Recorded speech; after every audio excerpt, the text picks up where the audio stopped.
Let's kick off this chapter with a little bit of fun, if you will. This chapter is about solving problems and having fun while we're doing it. Now, I already have open an image called American Flag and Girl, and it is in your exercise files.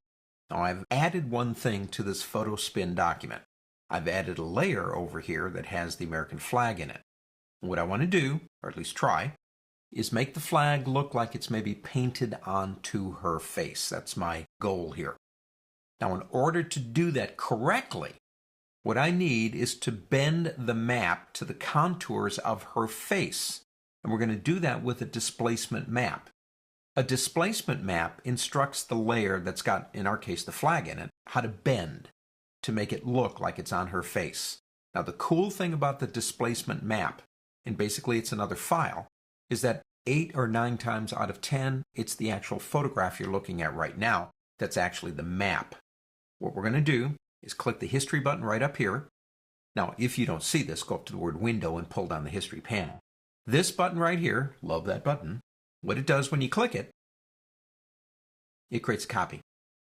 Now, I can go ahead and double-click the hand tool. They're the same size, and you can see they're the same image. Get rid of the flag in the copy. We don't need that. We just need her. Go up to the word Image on the pull-down menu and go down to Adjustments and select Desaturate. Image maps must be in shades of gray. It's those shades of gray that will instruct it how to bend our American flag. So with that done, let's save it. And let's call it, well, Displacement. Makes sense. I'm going to save it on the desktop because I'm going to need it again soon, so click Save. Just remember where you saved it. We don't need it open anymore. Let's click and close it and go back to our original that has the flag in it right here. Open up the flag, turn it on, and select it. Go up to the word Filter on the pull-down menu and go down to Distort Displace. Now, in Distort and Displace, you have a horizontal and vertical scale. Think of it this way. That's the amount it will bend the image based on those shades of gray. If an area of the image that we're using for the map, which is our girl, gets darker or lighter, that influences the bend more. If it gets more into the very neutral grays, it doesn't bend it much at all. Now, the defaults here are 10 and 10. I've got those switched out to 25 and 25. I want a little bit more bend here, but not a lot. Stretching to fit just means, do I take the map and stretch it to the image? It's the same image. Doesn't matter. And I don't like wraparound. Well, in this case, I don't anyway, because this part right here is red and that's blue. If this area here bends a little bit as the distortion is doing its thing, it may pull some of the red over here, and I don't want that. So I'm going to say Repeat Edge Pixels and click OK. Now it wants to know where our distortion image is, and it's right here, Displacement. Click Open. And you can see it distorted the image. Now it's going to make better sense when we begin putting it all together. Go over to the flag layer and change the blending mode to something like Overlay. Now you may have to try different blending modes to get the right one depending on the colors, but Overlay is probably going to work most of the time. I'm going to change the opacity to bring it down to make it look more like it's on her. So we've got Overlay and Opacity as the two options on that layer.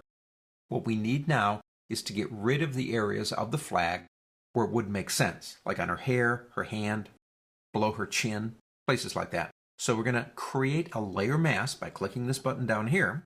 We're going to pick up our paintbrush tool, come over here, and what we're going to do with black paint is we're going to paint out the areas that would not be painted. Now, I don't want it on her hand.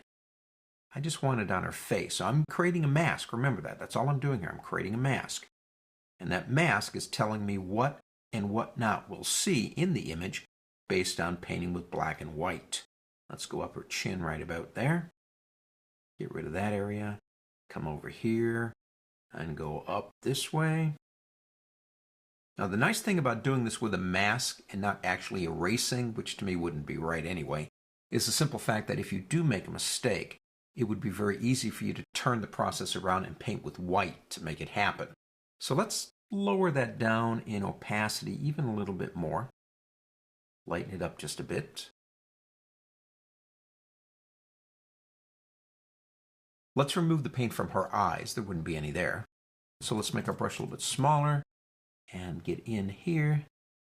And again, we're using black paint on a mask to mask those areas out. And if you go too far, just paint with white and it'll come right back for you.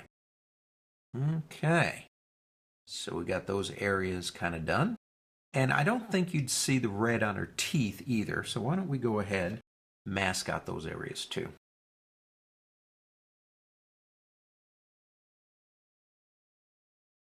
Notice how it bends, almost looking like it might actually be on her face.